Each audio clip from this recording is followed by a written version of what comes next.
안녕하세요. 고려대학교 사회학과 신은경이라고 합니다. 우선 이렇게 뜻깊은 대화의 장에 다시 한번 초대해 주셔서 진심으로 감사드린다는 말씀 올립니다. 지난 시간에 이어서 이번 시간에도 데이터과학과 인공지능 교육의 오늘과 미래라는 주제로 이야기 나눠보도록 하겠습니다.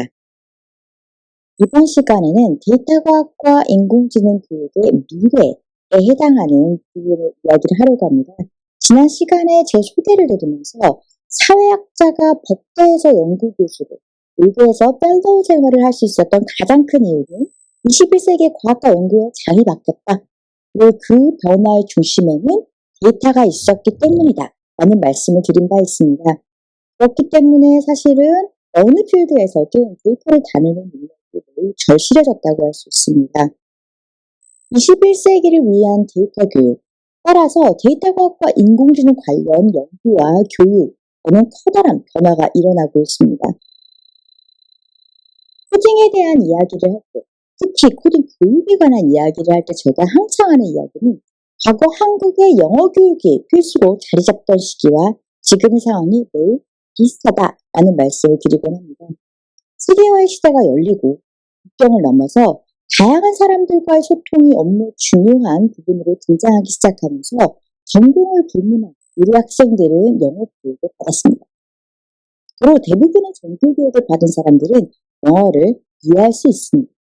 굳이 하루의 일상에서 저희가 영어를 쓰지는 않지만 영어를 할 줄 아는 것과 모르는 것은 큰 차이가 있습니다.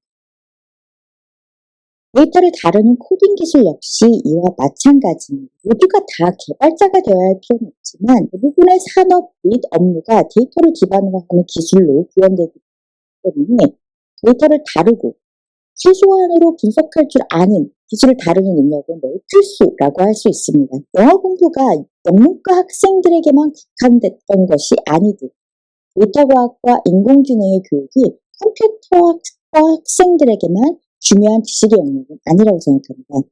최근에 인공지능의 놀라운 핵심은 데이터 빅뱅에 있습니다. 과거와는 질적으로 다른, 양적으로 다른 데이터 축적으로 가능해진 변화죠. 사회에 대한 과학적 접근을 시도하는 영역에서도 이러한 빅데이터와 머신러닝 등 인공지능 기법을 적극적으로 도입하고 있습니다. 결국은 그 데이터가 그 핵심이라고 할 수 있습니다. 사회를 과학적으로 이해하는 노력도 데이터를 활용해서 인공지능 기술을 더욱 진보시키려는 노력도 마찬가지입니다. 하지만 실험실에서 나온 데이터가 아닌 일상생활에서 축적된 데이터는 그 자체로 객관적이거나 절대적이지가 않습니다. 데이터는 사람들이 만든 생물이죠. 데이터는 정기적이고 상대적이고 때로는 모순적이기도 합니다. 역설적이지만 새로운 데이터의 다층성을 돋궈내는 해법 역시 컴퓨테이셔널 분석 기법의 도움이 필수적이라고 생각합니다. 때문에 앞으로 사회과학의 영역에서는 더욱 이러한 코딩, 전산 정보를 다루는 기술이 중요해질 수밖에 없습니다. 동시에 기술 분야에서도 사회의 흐름을 위한 안목이 매우 필수적인 요건으로 등장하고 있습니다. 방대한 양의 데이터를 다룰 줄 아는 컴퓨팅 능력과 동시에 데이터를 비판적으로 바라볼 수 있는 인사이트가 매우 중요해지고 있습니다. 데이터 기술과 인공지능 기술에 대한 수요가 놀라운 속도로 증대되고 있는 요즘, 아이러니하게도 산업 현장에서는 1년난의 허덕입니다. 학교에 있는 학생들은 취업난에 시달립니다. 이러한 수요와 공급 간의 차이가 발생하게 된 것은 어쩌면 과학이라고 하는 것에 대한 혹은 인공지능에 대한 극히 좁은 시각에서 출발한 터치학이 아닌가 하는 생각을 합니다. 개발을 하는 사람들, 단순히 이과의 컴퓨터 전공자에게만 국한된 것이 아니라는 점을 주목할 필요가 있습니다. 그러면 코딩을 잘하고 데이터 분석 기술만 좋으면 22세기형 인재가 될 수 있는가 하면 사실 그에 대해서도 긍정적인 답을 드리기가 어려울 것 같습니다. 최근 마이크로소프트사가 5% 인력 감축을 시행하겠다고 했습니다. 11,000명에 달하는 사람들이 그 일자리를 잃게 되는 것인데요. 여기서 정리해고의 대상이 된 사람들은 개발자도 다수 포함되어 있습니다. 코드만 잘 짠다고 안정된 미래가 보장되던 시대가 지났음을 깨닫게 해준 사건이었습니다. 데이터과학과 교육에서는 그래서 누가, 언제, 어디서, 무엇을 교육받을 것인가에 대한 총체적인 변화가 일어나고 있습니다. 조금 더 구체적으로 살펴보자면 데이터 관련 교육은 전공을 불문하고 일어나고 있습니다. 또한 초등학교, 중학교, 고등학교, 대학교뿐만 아니라 직장인들까지도 필요한 교육입니다. 혹은 직업 전선에서 뛰지 않으신 분들에게도 데이터 관련 교육은 매우 중요합니다. 단순히 대학이 이러한 데이터 관련 교육을 주도하고 있는가 하면 그렇지도 못하고 있는 실정. 내용적으로는 단순히 코딩만, 제가 가리고 있지만 코딩만 가르쳐서는 되는 안 되고요. 코딩 플러스 알파가 필요한 시대에 살고 있습니다. 교육 콘텐츠의 주요 소비자는 우리 학과 학생이 될 필요가 없고 반드시 학부 학생이 될 필요도 없다고 생각합니다. 지식시장이 극도로 커져가고 있는데 학교가 이러한 변화에 어떤 역할을 하고 있습니다. 대학이 주도권을 행사하지 못하고 있는 오늘날의 현실은 너무 아이러니하지 않은가 하는 생각을 하게 됩니다. 따라서 어떤 저희 경쟁력을 더 증폭시켜야 할 것인가에 관한 고민을 하게 되는데요. 문과 대 이과, 빠른 속도로 발전해 나가는 4차 산업사회에서는 이러한 전통적 이분법으로는 양국에 대한 해법을 찾을 수가 없습니다. 데이터 혁명의 시대를 살아가는 저희들에게 과거의 문과와 이과의 구분에 따라 전공을 디자인하고 학생들에게 수업을 제공하는 방식은 더 이상 통용되기 어렵지 않을까 하는 생각을 합니다. 앞서 말씀드렸다시피 문과인데 왜 코딩을 해? 라는 질문이 너무도 무색해진 시대를 살고 있습니다. 제가 주로 진행해왔던 연구들을 바탕으로 몇 가지 예를 들어보도록 하겠습니다. 역사 연구는 과연 역사학자들에 의해서만 진행되는 것일까요? 콜롬비아 대학에서 2015년 제가 쓴 박사학위 논문입니다.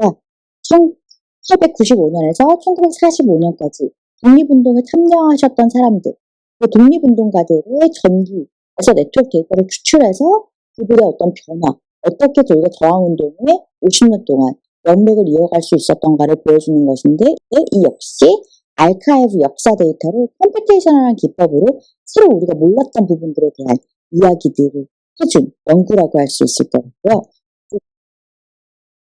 저희가 가장 최근에 나온 거는 방금 진짜 올해 2월 1일 나온 논문인데요. 저희 사회학과 김은재 박사과정 학생과 함께 출판한 논문입니다.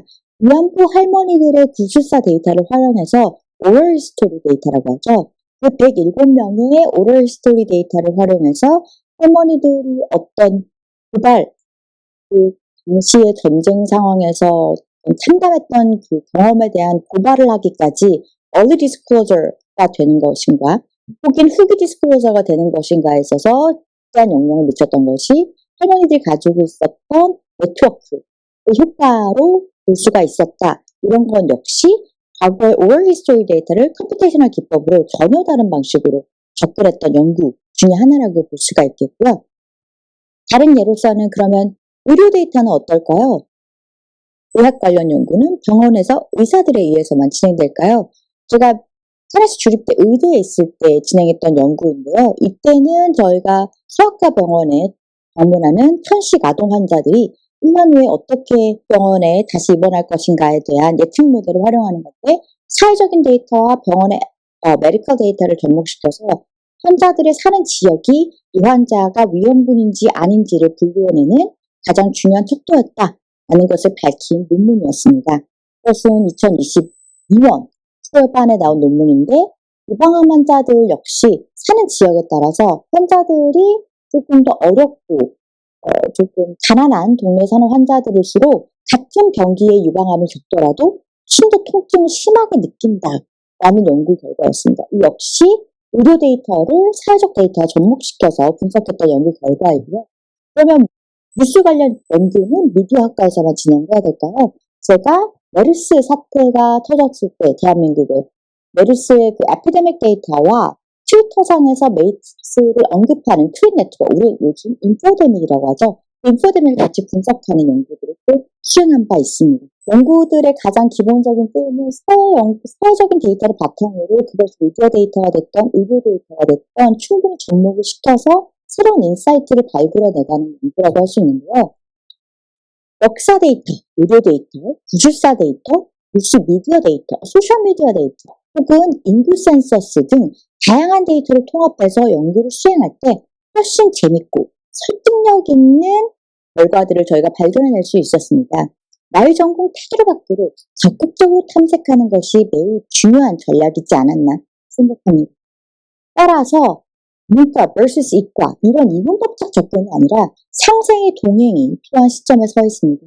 사실 제가 고등학교 때까지 이과였다가 수능을 50일 정도 앞두고 교차 지원을 했었거든요. 20년 전만 해도 저희 문과대학교 이과 출신 문과대생이 거의 없었어요. 그런데 지금은 한 절반 가까이가 이과 출신 문과대생이거든요. 동시에 문과대 출신 이과생들도 많이 늘어나야 하지 않나 하는 생각을 하게 됩니다. 자, 저희가 이 이야기를 지난 시간에 간단하게 제가 슬라이드만 보여드리고 넘어갔던 것 같은데 2022년 고려대학교에서는 문과대 13개 학과가 필수적으로 데이터 교육을 도입했습니다. 모든 문과대 학과의 신입생들은 필수적으로 디지털 인문학 입문이라는 코딩 수업을 들어야만 합니다. 그래서 1학기 때는 538명의 학생들이 듣기도 했었고요. 이 수업을 저희 마지막 100명의 학생들이 경진대회를 합니다. 그래서 코딩 결과를 발표하고 어떤 프로젝트를 진행해야 됩니다. 그런 이야기를 하는데 이 경진대회에서 정진택 총장님께서 던진 질문입니다. 축사를 하러 와주셨어요. 감사하게도. 정진택 총장님께서는 우리가 소크라테스에게 전공이 뭔지 묻지 않는다. 레오나르도 다빈치 전공은 도대체 무엇인가? 우리는 규정할 수 없다. 라는 말씀을 하셨었어요. 다시 한번 그런 융합형 인재를 시대가 목말라 하고 있는 상황에 매우 적합한 질문이 아니었던가 하는 생각을 합니다. 그렇다면 데이터 교육 시장에서 대학의 역할은 무엇일까요? 사실 김상식 원장님께서 처음 이 수업을 기획하셨을 때 하버드 대학의 컴퓨터과학 입문, 굉장히 유명한 CS50에서 영감을 많이 받으셨었습니다. Introduction to Computer Science in CS50는 하버드 대학교에 있는 극장에서 수업이 진행됩니다.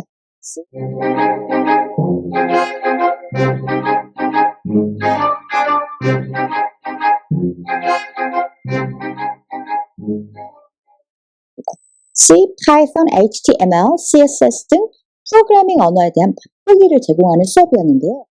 이 수업에서는 실제로 800명의 수강생이 듣고 있고요. 약 102명의 티칭 스태프가 함께합니다. 일반 수업과 비교하자면 사실 학생 숫자는 623대 800, 큰 차이가 나지 않지만 저희들은 사실 12개의 분반으로 운영했었고 하버드에서는 102명의 티칭 크루가 있다는 것에 대해서 예산 투입의 차이가 굉장히 크다는 것을 알 수 있습니다. 그리고 이 수업은 유튜브로 생중계가 되고 학교 안팎의 사람들이 누구나 무료로 수업을 들을 수가 있습니다. 이 수업은 또한 2012년에 하버드와 MIT에서 온라인 교육 플랫폼으로 만든 edX라는 플랫폼에서 무료로 제공되어 있습니다. 사실 고려대 사이버대학도 2001년에 개교했던 것을 감안하면 굉장히 발빠르게 이런 온라인 교육 시장에 진입했던 것이 아닌가라고 생각할 수 있을 것 같습니다. 하버드, MIT뿐만 아니라 사실 스탠포드에서 비슷하게 스탠포드 대학의 CS229이라는 콜세라에서 2012년 파운더였던 앤드류 앵의 수업을 유튜브로 누구에게나 무료로 제공해주고 있습니다. 이 역시 장안의 화제가 된 수업이었고 CS50 혹은 콜세라에 있던 앤드류 앵의 수업은 저도 굉장히 열심히 들었던 수업이거든요. 이런 수업들이 온라인으로 접근할 수 없었다면 사실 제가 인공지능 관련 연구를 지금 진행하거나 수행할 수 없지 않을까 하는 생각을 해요. 사실 콜세라는 벌써 상장까지 된 회사고 그 회사 자체 직원만 1,100명이 넘는 스탠포가 낳은 굉장히 커다란 스핀오프 사업으로 커가고 있습니다. 이런 오픈 교육 마켓은 발상에 굉장히 중요한 3가지 발상의 전환에 기반하고 있습니다. 단순히 등록금을 낸 우리 학생들만 수업을 듣는가? 아니다. 누구에게나 교육에 접근할 수 있도록 어우러물었습니다. 또한 컨텐츠 역시 강의실 안에서 내가 가르치고 싶은 것을 가르치기보다 어떤 교육 내용을 지금 사회가 필요로 하는가에 초점을 맞춰서 기업, 공공기관들, 각지에서 데이터 관련 교육을 필요하는 영역을 대층적으로 이어주는 역할을 하고 있었습니다. 학교, 강의실, 학생, 전공 과목 이런 전통적 틀을 파괴하고 해체해서 굉장히 유연하고 느슨한 여름 네트워크를 형성하는 데 이 두 사례들이 기여하지 않았는가 하는 생각을 합니다. 사실 이러한 변화는 지난 10년 파죽 시세로 성과를 낼 수 있었던 이것은 온라인 공간의 도입, 그리고 이를 통해서 엄청나게 확장된 온라인 교육 시장의 팽창이 있었습니다. 작년에 2021년까지, 재작년이네요. 2021년까지 세계 온라인 교육 시장은 350조 정도로 추산되고 있습니다. 800조 이상의 성장 가치를 가진 구심력은 2027년에는 800조 이상의 시장 가치를 창출해낼 것이라고 기대가 되는데요. 이런 성장의 가장 큰 구심력은 데이터 관련 교육이 가지고 있습니다. 그렇다면 22세기 고려대학교의 경쟁자는 누가 될까요? 이러한 시장의 팽창과 동시에 지식 생산과 소비 민주화 역시 굉장히 빠르게 일어나고 있습니다. 역사학의 소지자들에 의해서만 고급 지식을 우수한 학생들에게 전수하는 전통 명문대학의 방식은 매우 소수만이 누릴 수 있는 특권이었습니다. 하지만 다양한 고급 인력들이 학교 안팎에서 양상되고 온라인이라는 공간을 통해서 다양한 행위자들이 온라인 교육 생태계에서 활동하고 있습니다. 과연 이런 상황에서 대학은 기존에 가지고 있던 위상과 역할을 어떻게 지켜나가고 발전시켜 나갈 수 있을까요? 대학의 위기라고 많은 사람들이 입을 모아서 고민하는 것이 놀라운 일이 아닙니다. 일례로 페이스북의 창시자, 현재 이제 메타가 된 마크 주커버그는 2021년 메타로 사명을 바꾸고 가상 공간에 대한 공격적인 도전을 선포했습니다. 전 세계 사람들을 연결해주는 가상 제국을 건설하겠다는 포부였습니다. 페이스북의 메타 전환에서 가장 인상적이었던 것은 연 1,700억 원가량을 가상 교육 공간을 개발하는 것에 쓰겠다라고 선언한 부분이었습니다. 물론 AR 기술을 사용하고 Augmented Reality죠. 이 AR 기술을 사용하고 어떤 커스터마이징된 AI 추천 알고리즘을 통해서 커스터마이징된 교육 프로그램에 따라서 데이터 과학 및 인공지능 교육뿐만 아니라 역사, 사회, 문화 모든 것들을 교육한다면 고려대학교는 과연 얼마나 큰 경쟁력 우위를 확보할 수 있을까요? 고려대학교라는 자랑스러운 명성을 이어나가기 위해서는 디지털의 시대, 이 융합적 세계관에서의 탈피가 절실하다라고 생각합니다. 21세기형 지식 생산과 위톡의 주체로 대학을 전통적 이분법을 창의적으로 해체하는, 새로 디자인하는 시점에 서 있다고 생각합니다. 자, 그렇다면 이 탈피, 창의적 재창조 어떻게 할 것인가에 관한 이야기를 빼놓을 수가 없을 것 같습니다. 화면에 보이시는 그림, 이게 그림인가 낙서인가 혼란스러워 하시는 분들 계실 것 같은데요. 누구의 작품인지 혹시 아시는 분들 계실까요? 점과 선으로 이루어진 이것이 작품인가요? 라고 의구심을 품으실 수도 있겠는데요. 사실 파블로 피카소의 작품입니다. 피카소의 작품이라고 하니 작품이라 부를만 하다라고 생각을 하셨을까요? 사실 점과 선으로 이루어진 이 낙서 같은 것들을 어떻게 우리는 지금 걸작이라고 부를 수가 있는 거죠? 사실 여러분들께서 지금 생각해 보시면 레오나르도 다빈치, 우리가 언급했던 모나리자, 그것을 명작이라고 하는 것은 사실 충분히 이해가 돼요. 그런데 파블로 피카소는 이것도 명작이다, 마스터피스다라는 것을 세상 사람들에게 설득을 했습니다. 피카소가 산 이 작품을 지금은 많은 분들께서 굉장히 비싼 가격에 사고 싶어 하시겠죠. 어떻게 이것을 명화의 반열로 불러일으켰을까요? 물론 피카소는 점과 선만 잘 그리는 사람이 아니었습니다. 그는 당연히 전통적인 회화 기법에서도 굉장히 탁월한 화가였습니다. 그렇기 때문에 그는 이 그림이 굉장히 비싼 가격에 팔린 피카소의 작품인데, 이러한 다른 전통적인 기법에도 특출했던 화가이기 때문에 여러분 화면에 왼쪽에 보시는 점과 선 역시 영화다라고 불러일으키지 않았을까라고 생각할 수 있었을 텐데요. 이런 혁신을 가져온 그 이번에는 사람, 친구가 있었습니다. 로마에서 있었던 전시인데요. 2012년에 제가 당시에 뉴욕에서 박사 과정 생활을 하면서 로마에 진짜 자주 놀러 갔었는데, Inventing Abstraction이라는 전시가 있었어요. 특별전으로 기획된 거고, 지금 현재 보이시는 그림들은 콜롬비아 비즈니스 스쿨에 계신 그래서 파블로 피카소가 혹은 당시의 abstractionist, 우리가 지금 추상화라고 부르는 이 화풍을 불러일으키는데 어떤 사람들의 네트워크가 기여했는가를 그려준 전시였어요. 즉 파블로 피카소 혼자서만 갑자기 점과 선과 여성들의 눈, 코, 입을 바꿔서 여성의 초상이라고 말하는 것을 혼자서 주장했다면 추상화라는 화풍, abstractionism이라는 화풍이 세계에 자리 잡기 어려웠을 겁니다.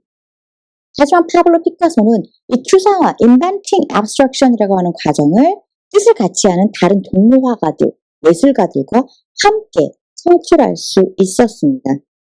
그래서 제가 마지막으로 감히 함께 진도를 이탈할 용기, 이것이 디지털 시대에 저희 고려대학교에 새로운 기회를 열어주지 않을까 하는 제언으로 마무리를 하고자 합니다. 다시 한번 긴 시간 함께해 주신 모든 분들께 감사하다는 말씀 올립니다. 감사합니다.